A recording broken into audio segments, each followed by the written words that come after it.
So ciao Francesco, Ciao. here we are with Francesco Vezzoli at Maxi. We are almost there, right? The opening is in like 2 hours or something, and it's great. It's an amazing exhibition, especially for Italy, because we are not that used to this kind of statements.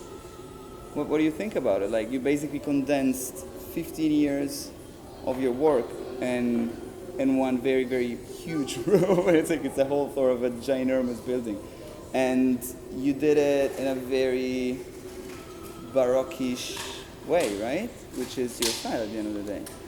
Yeah, I didn't spare anything. No, I don't know. The show was mostly conceived by the director and the curator that works at the museum. I'm very happy. It was a very relaxing experience. I, I let them go through my work. They've chosen what they felt was most representative, and together we conceived the installation. It's fantastic to work in these spaces with Zaha, to be able to play ironically and try to transform it in something from 2 centuries before they were conceived. I'm just very happy. I know happy is not a very contemporary word, but I'm very happy. What about the fact that you've chosen to divide it in three chapters, and you chose it to relate it to the religious kind of aspect that we always see in your work, so it became a trinity, you know? You mean the three different shows around the world? Yes. Yeah, that was a concept suggested by Klaus Biesenbach at MoMA PS1. He said it's very obvious that your work moves between glamour, religion, and art. And I guess I thought about it, and I just decided he was very right. I think in general my work revolves around belief as well and faith. But it's the same thing, in order to believe in a Rothko painting or in the face of Greta Garbo or in the tales of a saint, you have to have belief. Otherwise, all these things could seem unmeaningful if you don't believe in them. So I thought it was a perfect link, and so we decided to do a hyper museum here, a hyper church in New York, and hopefully a hyper cinema in Los Angeles. And what do you believe in now? I believe in being self-centered.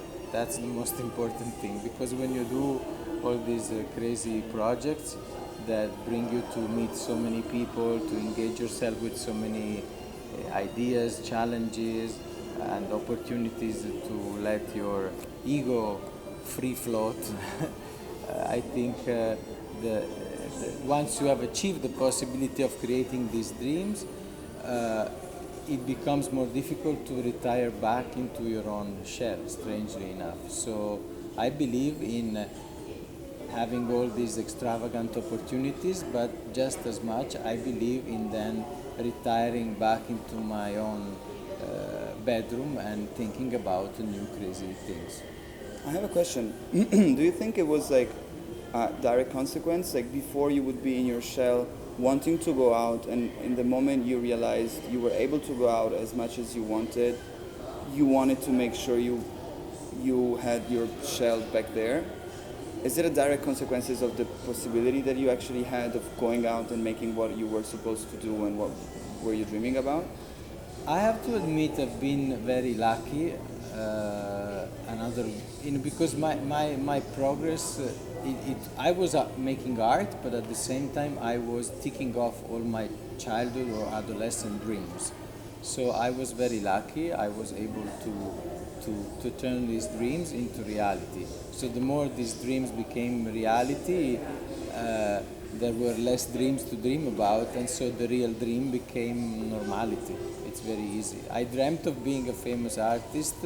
Now I don't know if I'm... Actually are kind of. I don't know if I'm a famous artist. It's for other people to judge. Now I dream of being more invisible, but not in a snobbish way or an intellectual way. Just to preserve the balance, which is the thing that you really need to make new projects. Do you think we are going to see this we already saw it, I think, from your first works, but do you think we're going to see even more in your career?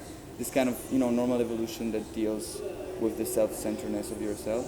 I think so. Because you were yes. very out and very loud, and you are still very out and very loud, but at the same time you're getting into a more, Yes. you know, like self-reflective dimension. I'm less out and I'm less loud and less about, meaning I'm less out and about.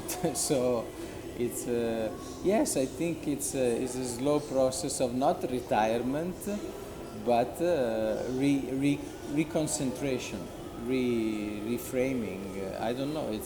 It's natural, and I feel like I need it to come up with new ideas. In these last 15 years, I've been making so many different projects, so many different challenging experiences, and the future must be different.